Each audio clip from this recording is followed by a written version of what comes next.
Ik heet juist er al even aan. Bij u is net het meeste wetter. Dat zou vallen in het westen, in het midden en oosten van Nederland. En bij u is 10 en 20 mm ont manier ta. Nou, dat stiert nog heel tijd. En het kan ik nog wel eens 30 worden. En verder, het waren van en vannacht droege perioden, krijgt als je het dag. Maar een staar gewoon en vannacht toch wel dat ruimwetter. En in het tweede pad van de nacht en meneer Petit ruimt het stevig.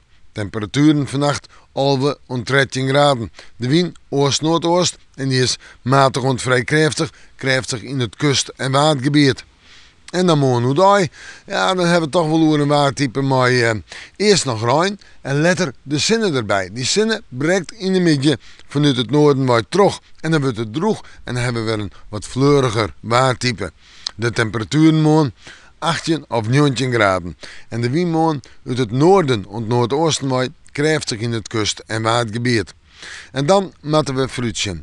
En dan komen we het weekendje. Sneeuwen, buiig, kans op tonger, met ik de zinnen erbij. Sneeuwen, betekent ruim, letter buien. Haast geen zinnen. En op maandag weer een aantal buien, maar kans op zinnen.